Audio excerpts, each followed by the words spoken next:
नमस्कार, आप देख रहे हैं न्यूज इंडिया। मैं शेखर त्रिवेदी। उत्तर प्रदेश के मुख्यमंत्री योगी आदित्यनाथ ने अपने आवास 5 कालिदास मार्ग पर टीम 11 के साथ बैठक की। बैठक में कोरोना संक्रमित जिलों का पूरा ब्यौरा मुख्यमंत्री के सामने अधिकारियों ने रखा। इलाहाबाद समेत अलग अलग जिलों से पकड़े जा रहे ऐसे कोरोना संदिग्ध जो छिप कर बैठे थे, उन पर हो रही कार्रवाई की अपडेट भी मुख्यमंत्री ने हासिल की। कम्युनिटी किचन से हो रही भोजन सप्लाई और गरीब मजदूरों और वंचितों में बांटे जा रहे राशन का ब्यौरा भी अधिकारियों ने मुख्यमंत्री के सामने रखा। टीम 11 की बैठक शुरू होने से पहले मुख्यमंत्री योगी के पिता को श्रद्धांजलि दी गई।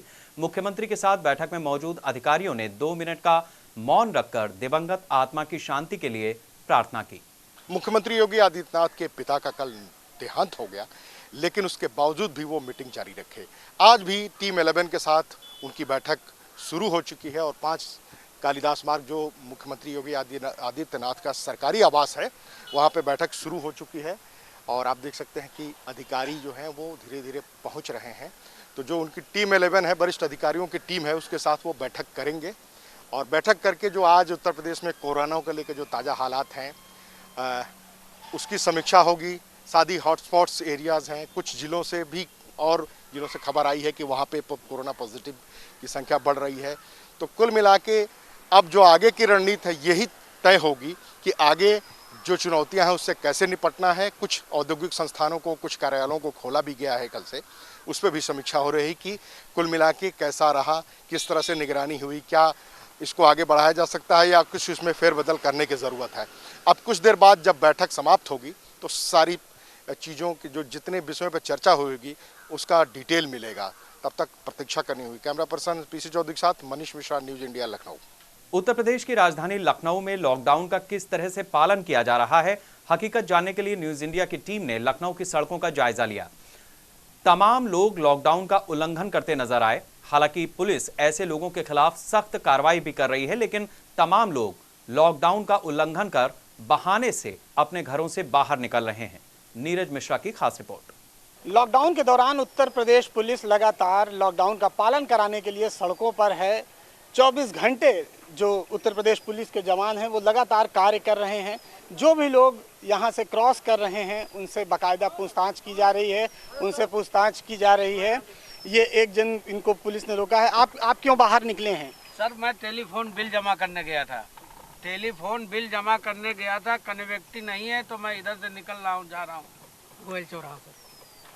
तो टेलीफोन बिल जमा करने ये गए थे। हालांकि इलेक्ट्रॉनिक माध्यम से भी टेलीफोन बिल जमा किया जा सकता है, लेकिन उसके बावजूद किसी न किसी बहाने लोग लगातार निकल रहे हैं।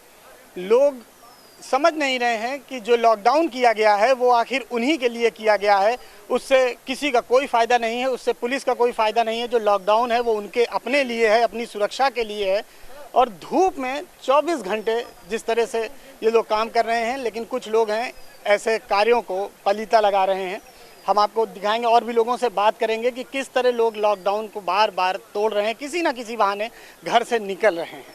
तो इस चौराहे पर हर तरह से कोई भी वाहन अगर गुजर रहा है तो उसकी बाकायदा पूछताछ की जा रही है और बिना पूछताछ के कोई भी गाड़ी यहाँ से जाने नहीं दी जा रही है। सभी लोग पूरी तरह से अलर्ट हैं और 24 घंटे अगर कहा जाए तो यहाँ पर कार्य कर रहे हैं। जो भी आवश्यक कार्य के लिए जा रहे हैं उन्हें कोई रोक टोक नहीं है। वो दवा का पर्चा या ये सब जो भी उनके पास कागज़ है वो दिखा के जा सकते हैं। यानी पूरी तरह से मदद भी अगर कहा जाए तो कर रही है उत्तर प्रदेश पुलिस। और इस धूप में, जो कि इस समय पूरी धूप है, इस धूप की परवाह न करते हुए बिल्कुल सुबह से लेकर और रात तक लोगों को बार बार नसीहत दे रही है ये पुलिस कि आप अपने घर पे रहिए, सुरक्षित रहिए और कोरोना से बचे रहिए। लेकिन लोग किसी न किसी बहाने बाहर निकलने की कोशिश कर रहे हैं और ये समझ नहीं रहे हैं कि ये पुलिस के जो जवान सड़क पर ड्यूटी कर रहे हैं, धूप में ड्यूटी कर रहे हैं, वो आपके लिए हैं, आपकी सुरक्षा के लिए हैं और कोरोना जैसे वायरस से आप सुरक्षित रहें उसके लिए है। हम बात करेंगे यहाँ पर जो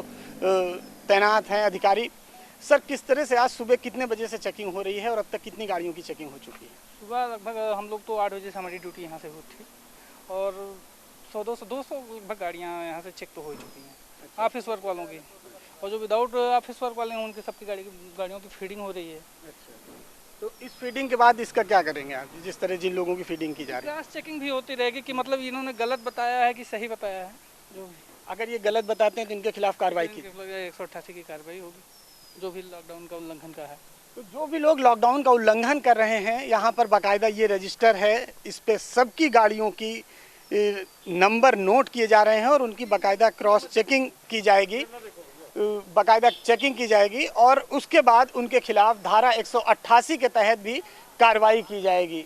ये एक और सज्जन है, इनको भी रोका गया है और ये जो भी पास है वो दिखा रहे हैं, लेकिन जो टाइमिंग है वो 9:30 के आसपास की है। अगर आपको कोई भी ज़रूरी काम हो वो 9:30 बजे तक कर लें। हम और भी चौराहों की देखेंगे कि वहाँ पर क्या स्थिति है राजधानी लखनऊ में। फिलहाल इस चौराहे पर पुलिस पूरी तरह से मुस्तैद है। कैमरामैन गौरव के साथ नीरज मिश्रा, न्यूज़ इंडिया, लखनऊ। ये लखनऊ का पॉलिटेक्निक चौराहा है, यहाँ पर भी लगातार चेकिंग चल रही है और कहा गया है कि एक गाड़ी में 2 लोग जाएंगे, लेकिन तमाम ऐसे लोग हैं जो एक गाड़ियों में देखिए 3-3 की संख्या में लोग जा रहे हैं। एक गाड़ी में, एक कार में 2 लोग अलाउ हैं, लेकिन उसके बाद भी 3 लोग जा रहे हैं एक गाड़ी में। पीछे भी एक गाड़ी है और इस गाड़ी में भी 3 लोग हैं। एक गाड़ी और रोकी गई है, ये भी जा रही है। लगातार लोगों से हालांकि पूछताछ हो रही है, लेकिन फिर भी लोग किसी न किसी बहाने निकल रहे हैं, जा रहे हैं और लगातार पूछताछ हो रही है। हालांकि ये जो ऑफिस जाने का टाइम है वो 9:30 तक है, लेकिन 12 बजे तक भी लोग ऑफिस जा रहे हैं। ये लखनऊ है, ये लखनऊ का नवाबी शहर है और यहाँ पर काम भी उसी हिसाब से हो रहा है कि 12 बज गए हैं, 12 से अधिक हो गए हैं, लेकिन फिर भी लोग लगातार यहाँ से जा रहे हैं और ऑफिस जा रहे हैं ये बताते हुए कि ऑफिस जाना है। हालांकि ऑफिस, किसी भी ऑफिस का टाइम 12 बजे नहीं होता। अगर सरकारी ऑफिसों की बात करें तो 12 बजे वहाँ पर कोई ऐसा टाइमिंग नहीं होता, लेकिन फिर भी लोग लगातार ऑफिस टाइमिंग बताकर यहाँ से जा रहे हैं कि हालांकि उनको पास इशू हुआ है और ऐसे लोगों के पास निरस्त भी किए जाएंगे जो गलत वजह बताकर यहाँ से जा रहे हैं। कई चौराहों पर ऐसे लोगों को भी नंबर भी नोट किए जा रहे हैं, गाड़ी नंबर।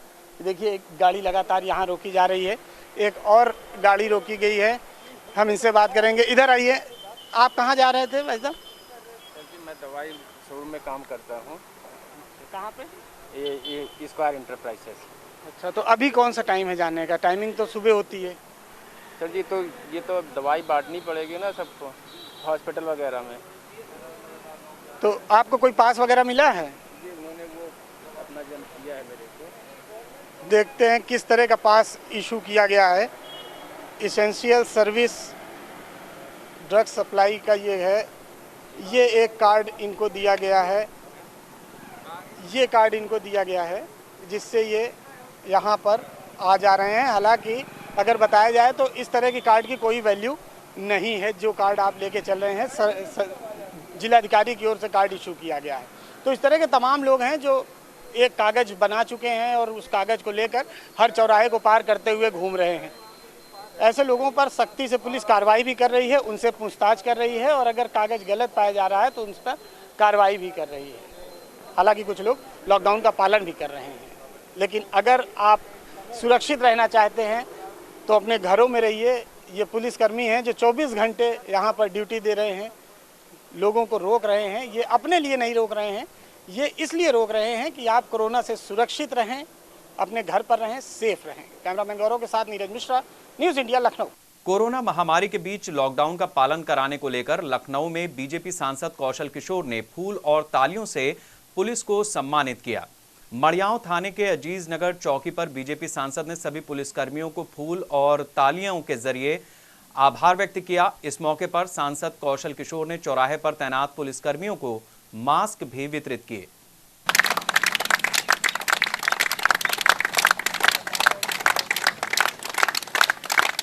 उत्तर प्रदेश सरकार और पुलिस विभाग के बार बार कहने के बावजूद कई जमाती अब भी राज्य के विभिन्न इलाकों में छिपे हुए हैं।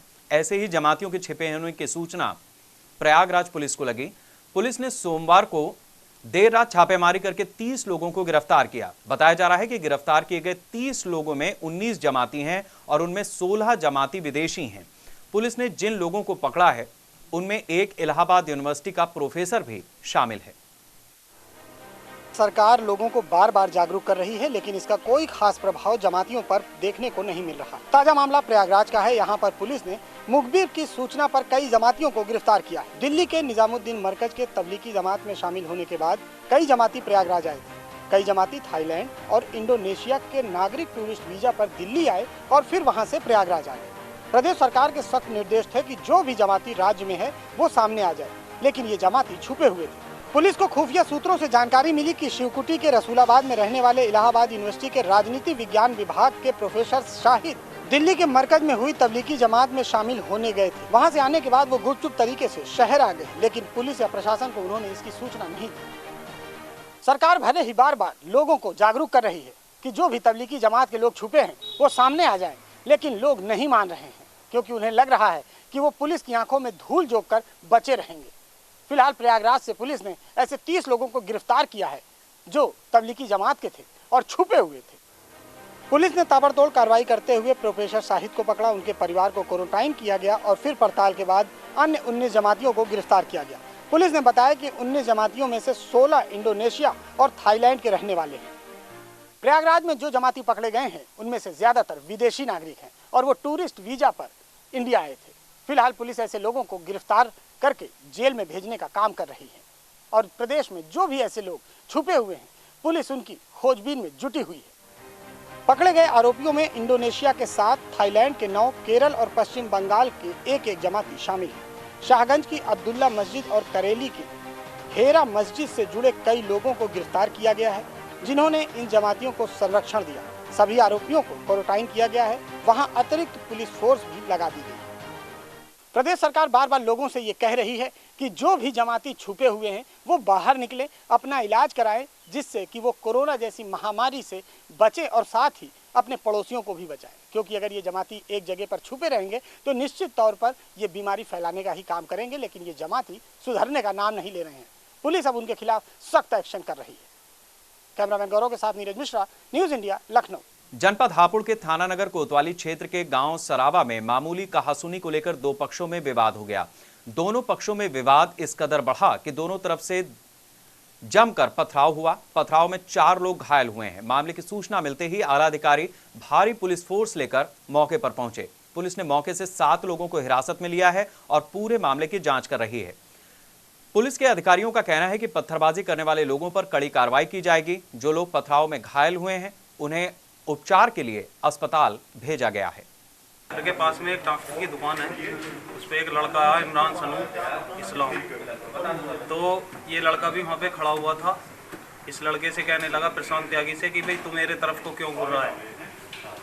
हमारे ताऊजी आसाराम त्यागी जी ने कहा भाई ये नहीं घूर रहा है आपके, आप जाइए। मैं तुझे भी देख रहा हूँ, कई दिन से तैने हमारी मस्जिद बंद करवा दी, ताला लगा दिया हमारी मस्जिद में। अन्नू मैं अभी आ रहा हूँ, अभी। फिर उसने अपने मोहल्ले में जाके भीड़ एकत्रित की, कोई 200-250 आदमी। उसका हमें कोई मालूम नहीं था। मैं सामने वाली दुकान पे दाल लेने गया, सगले लोगों ने हम पे हमला बोल दिया। इसमें 4 लोगों को चोट आई है। अब मैं बीच में बोल पड़ा, मैंने कि कहाँ घूर रहा बेटे, क्यों तुम आपस में ऐसे खामोखाई कर रहे हो। तो मेरे पे ऐठ के पड़ा, तूने हमारी ये मस्जिद बंद करा दी। मैंने भैया मैं तो हापुड़ रहता हूँ, मैंने कहाँ मस्जिद बंद करा दी आपकी, तुझे भुगतूंगा, तुझे बहुत दिनों से देख रहा हूँ, तूने मस्जिद में हमारी में ताला लटकवा दिया है। और जो कोई नमाजी पढ़ने आवे तो फौरन पुलिस को फ़ोन कर दे। हापुड़ नगर थाना के अंतर्गत जहाँ सरावा गांव है, यहाँ पे 2 पक्षों के मध्य एक मामूली कहासुनी से बात थोड़ी बढ़ी।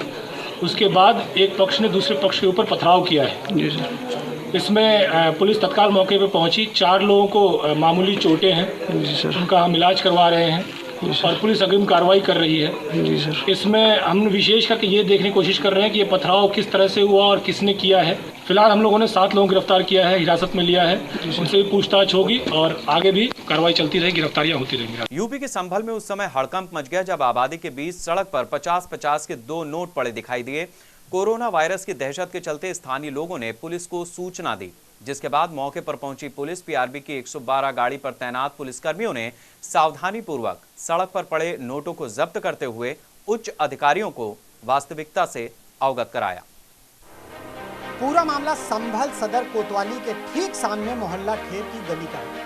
यहाँ रात्रि के समय मोहल्ले के लोगों को सड़क पर संदिग्ध अवस्था में 50-50 के 2 नोट पड़े मिले। सड़क पर नोट पड़े होने की सूचना पर लोगों में दहशत बैठ गई। चूंकि देश में इस समय कोरोना वायरस जैसी महामारी फैल रही है, ऐसे में संदिग्ध अवस्था में नोटों का सड़क पर पड़े होना आसपास के लोगों के लिए खतरा पैदा कर सकता है, जिसे लेकर जागरूक लोगों ने तत्काल पुलिस को सूचना दी। 112 की गाड़ी मौके पर पहुंच गई। पुलिस ने सावधानीपूर्वक नोटों को जब्त करने की कार्रवाई की। फिलहाल पुलिस ने नोटों को कब्जे में ले लिया है और पूरी पड़ताल में जुट गई है।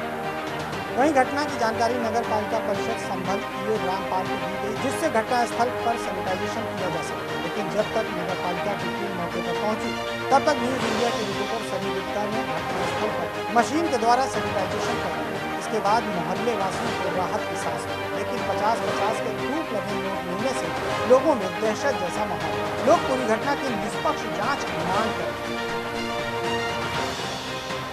50-50 रुपए के 2 नोट पड़े हुए थे और उन पर थूक लगा हुआ था। मोहल्ले के लोग काफ़ी इससे दहशत में आ गए और उन्होंने 112 नंबर को फ़ोन कर पुलिस को बुलाया। किसी ने देखा तो नहीं कि कौन पैसे डाल के गया है, लेकिन उस पर थूक लगा हुआ था। लोगों ने ध्यान से देखा तो थूक लगा हुआ था उन पर। हरदोई जिले में इन दिनों कोरोना वायरस से लड़ने के लिए जिला प्रशासन और स्वास्थ्य विभाग ने अपनी पूरी ताकत झोंक रखी है। आमजनों की मदद के लिए राष्ट्रीय स्वयंसेवक संघ के स्वयंसेवक भी सराहनीय कार्य करते नजर आ रहे हैं।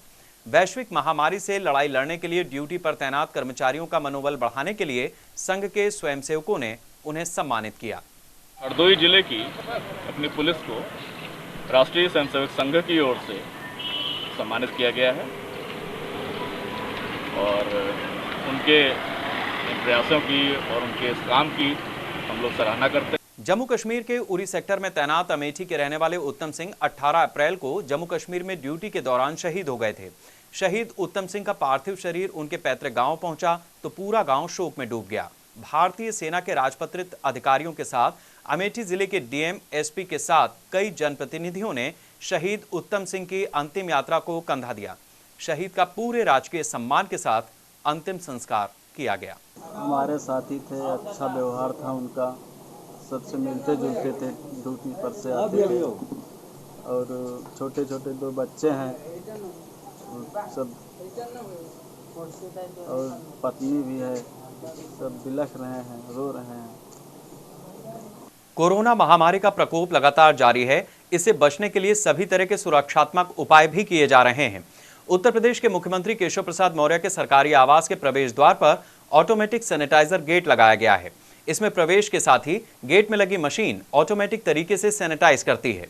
मनीष मिश्रा की रिपोर्ट। कोरोना महामारी से लड़ने के लिए तमाम तरह के उपाय किए जा रहे हैं और आज हम उसी का एक नमूना दिखाएंगे आपको। मैं इस समय उत्तर प्रदेश के उप मुख्यमंत्री केशव प्रसाद मौर्य के आवास के बाहर खड़ा हूं और आप देख सकते हैं कि किस तरह की ये सैनिटाइजर प्रवेश द्वार लगाया गया है कि यानी कोई भी व्यक्ति अगर आता है तो वो जैसे ही यहाँ प्रवेश करता है ये मशीन अपने आप स्वचालित है, अपने आप चलने लगती है और सैनिटाइज करती है सबको। जो भी लोग अंदर जाते हैं उनको सैनिटाइज कर देती है। तो इसका मतलब कि अलग से आपको सैनिटाइजर का प्रयोग करने की ज़रूरत नहीं। तो आप देख सकते हैं किस तरह से ये सैनिटाइजर लगाया गया, जो जैसे ही प्रवेश हुआ ये पूरी तरह से सैनिटाइज कर दिया हमको। तो ये एक अच्छी पहल है। काफ़ी सुरक्षात्मक उपाय किए गए हैं कि एक सुरक्षात्मक गेट यानी सुरक्षा का एक सैनिटाइजर सुरक्षात्मक गेट बनाया गया है कि कोई भी अगर प्रवेश करता है तो पूरी तरह सैनिटाइज होगा। तो कहीं न कहीं कोरोना से लड़ने का एक बेहतर विकल्प और उपाय यहाँ पे देखने को मिला है। ये जहाँ जो उप मुख्यमंत्री केशव मौर्य का आवास है कि कोई व्यक्ति अगर जाता है तो सैनिटाइजर के गेट से होकर गुजरता है, वो अपने आप सैनिटाइज होता है, यानी कोरोना के जो वायरस का खतरा है वो 100% खत्म हो जाता है। कैमरा पर्सन पीसी चौधरी के साथ मनीष मिश्रा, न्यूज इंडिया, लखनऊ। फिलहाल वक्त है एक ब्रेक का।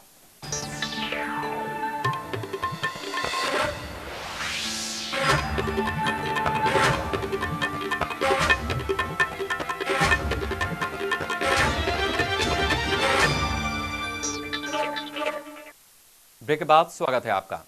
लखनऊ में लॉकडाउन का पालन कराने के लिए ज्वाइंट पुलिस कमिश्नर नवीन अरोड़ा को खुद सड़कों पर उतरना पड़ा। ज्वाइंट पुलिस कमिश्नर नवीन अरोड़ा ने उन जगहों का जायजा लिया जहां पर कोरोना वायरस के मरीज मिले हैं। इस दौरान लॉकडाउन का उल्लंघन कर रहे लोगों के साथ सख्ती से निपटने का पुलिस अधिकारियों को उन्होंने निर्देश दिया। साथ ही लॉकडाउन के प्रति लोगों को जागरूक भी किया। इस मौके पर उनके साथ तमाम आला अधिकारी मौजूद रहे।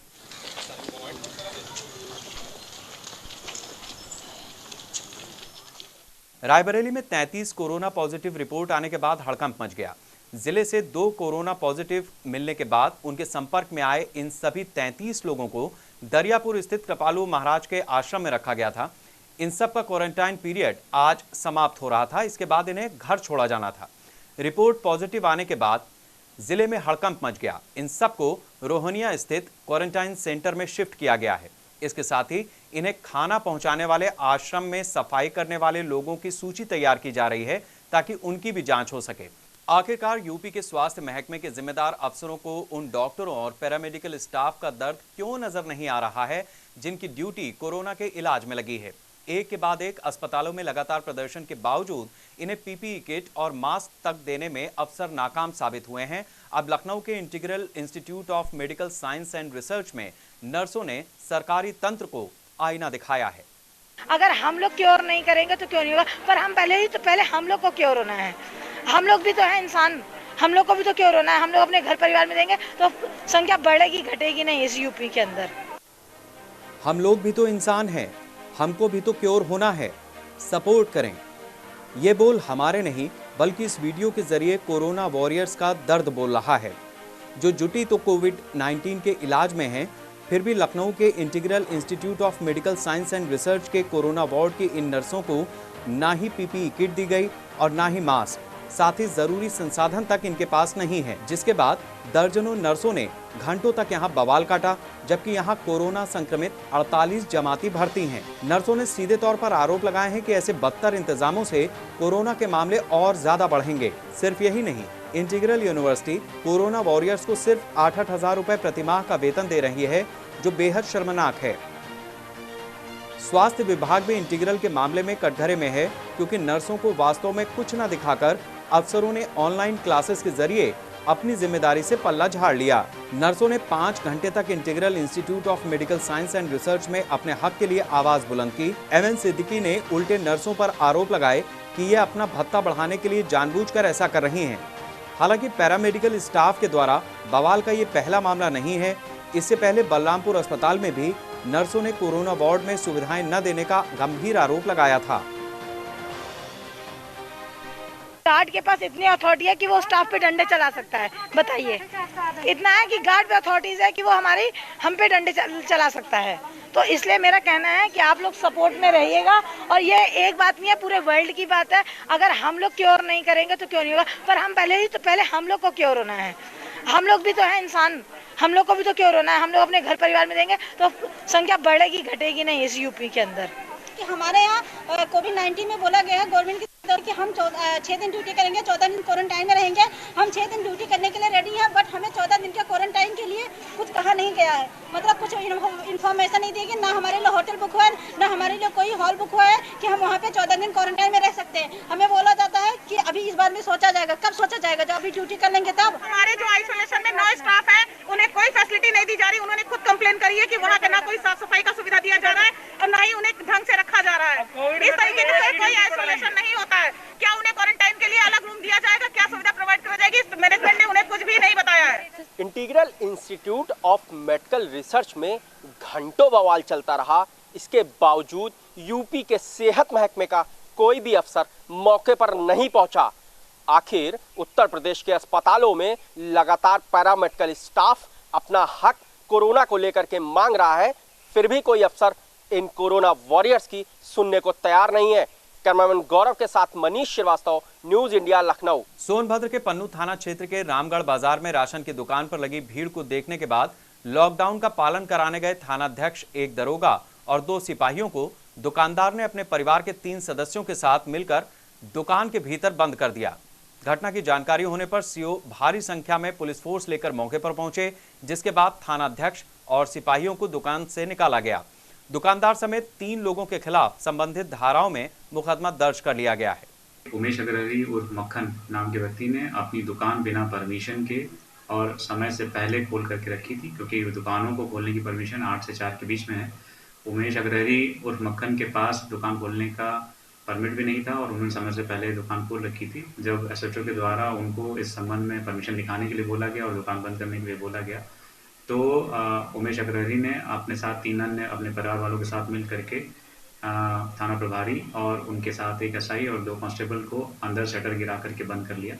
इस सूचना पर पन्नूगंज की पुलिस मौके पर पहुंची और उनको शटर से बाहर निकाला गया इस घटना के आधार पर उमेश अग्रहरी और उनके परिवार के 3 अन्य सदस्यों के खिलाफ उचित धाराओं में मुकदमा पंजीकृत कर लिया गया है और इन चारों की गिरफ्तारी के लिए 2 टीमें बना दी गई हैं। शीघ्र इनकी गिरफ्तारी की जाएगी, इसमें वैधानिक कार्रवाई की जाएगी। सरकार के आदेश के बाद अमेठी में मनरेगा के तहत जल संरक्षण के लिए तालाबों की खुदाई शुरू हो गई है। खुदाई कर रहे मजदूरों को सैनिटाइजर और मास्क बांटे गए। साथ ही खुदाई के दौरान सोशल डिस्टेंसिंग का भी पालन कराया जा रहा है। डीएम अरुण कुमार समेत जिले के आला अधिकारी खुदाई करने वाले गांवों में जाकर खुद निरीक्षण करते दिखाई दिए।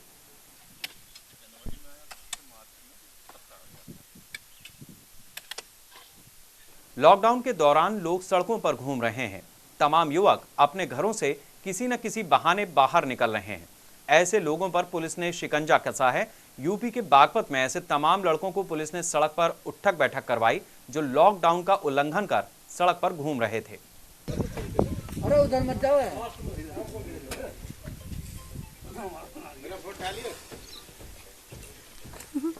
कौशाम्बी के महेवा घाट थाना क्षेत्र के रानीपुर गांव में मवेशी चराने गए युवक यमुना में डूब गए।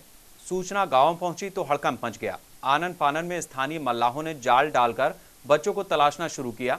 मंगलवार की सुबह घंटों की मशक्कत के बाद सूरज नाम के एक युवक का शव बरामद कर लिया गया, जबकि दूसरे का पता अब तक नहीं चला है।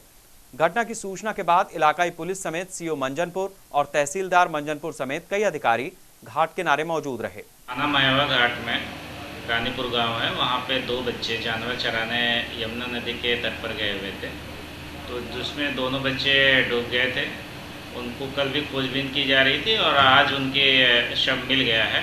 एक बच्चे का शव मिल गया है और जिसका पंचायतनामा भर के परिजनों को सुपुर्द किया गया है। दूसरे बच्चे का शव खोजने का प्रयास किया जा रहा है। इस बुलेटिन में इतना ही। नमस्कार।